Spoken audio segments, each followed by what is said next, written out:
नमस्कार. आपल्या उजनी धरण अपडेट न्यूज चॅनलमध्ये आपल्या सर्वांचं मनापासून स्वागत. आज 6 जुलै 2026 आज दुपारी 12 वाजता उजनी धरणाची काय स्थिती आहे.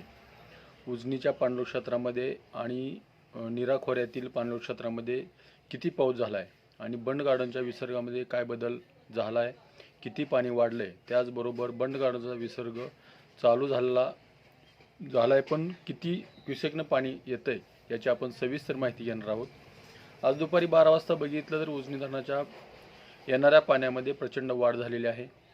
सकाळी दौंडचा विसर्ग 14,351 क्युसेकचा होता, तो आता सध्याला 24,049 क्युसेकचा विसर्ग एवढा वाढलेला आहे. म्हणजे 10,000 क्युसेकनं विसर्ग वाढलेला आहे आणि कदाचित संध्याकाळपर्यंत यामध्ये आणखी 10,000 ते 15,000 क्युसेकची वाढ होण्याची शक्यता आहे. कारण आतापर्यंत बंड गार्डनचा विसर्ग चालू झाला नव्हता, तो आता विसर्ग मोठ्या प्रमाणात येतोय. तो सध्याला दौंडच्या दिशेनं 31,770 क्युसेकचा विसर्ग दौंडच्या दिशेने येतोय.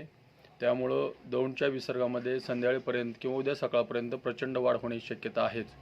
आणि त्यामुळं उजनी धरणाचं जी मायनस साठा आहे तो मायनस साठाचा विळखा लवकरच निसटून प्लसमध्ये येण्यास सुरुवात होईल. आणि त्यात दुसरी महत्त्वाची गोष्ट अशी की मावळ खोऱ्यात, भीमा खोऱ्यामध्ये प्रचंड मोठ्या प्रमाणात पाऊस चालू आहे.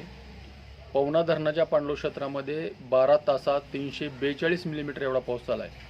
म्हणजे बाकीच्या धरणामध्ये 150, 200, पावणे 200, 250 क्युसेक मिलीमीटर एवढा पाऊस झाला आहे. टोटल एकूण धरणाची बेरीज बघितली तर 2,310 मिलीमीटर पाऊस 12 तासामध्ये झालेला आहे. त्यामुळं आता येणारं पाण्याचं प्रमाण प्रचंड मोठ्या प्रमाणात वाढणार आहे.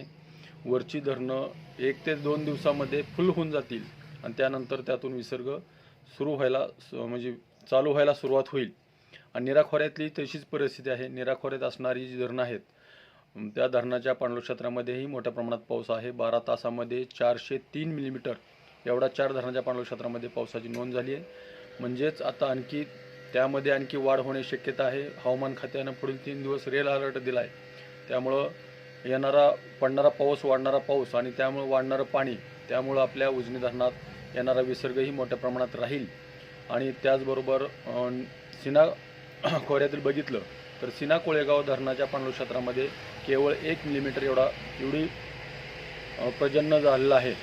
त्यामुळं त्यामध्ये धोका असण्याचं काय सध्याला तरी काय कारण नाही. परंतु हवामानाचा अंदाज कोणालाही सांगता येत नाही, बांधता येत नाही. गेल्या वर्षी जशी परिस्थिती झाली तशी होऊ नये. परंतु भीमा खोऱ्यात मात्र मोठ्या प्रमाणात पाऊस चालू आहे. बरेच रस्ते पाण्याखाली गेलेत, पूल बंद पडलेत. इंद्रायणी नदी दुथडी वाहते, मुळामुठा नदीला पूर आला आहे. पवना धरणाच्या प्रशासनाने सतर्कतेचा इशारा दिला आहे. अचानकपणे पाणी जास्त प्रमाणात सोडण्यात येईल, कारण एका दिवसात जवळपास 400 ते 450 मिलीमीटर एवढा पाऊस झालेला असल्यामुळं त्या पाण्याचा फ्लो आणि येणाऱ्या पावसाचा अंदाज बांधता येणं सहजासहजी शक्य होत नाही. परंतु निसर्गापुढं कुणाचं काही चालत नाही.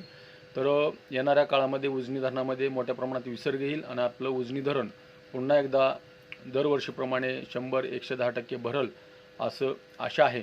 तर अशाच उजनीच्या ताज्या घडामोडीसाठी, ताज्या अपडेटसाठी आपल्या उजनी धरण अपडेट न्यूज चॅनलला लाईक करा, सबस्क्राईब करा, शेअर करा. उजनी धरण अपडेटसाठी बेंबळेहून सिद्धेश्वर शिंदे. धन्यवाद.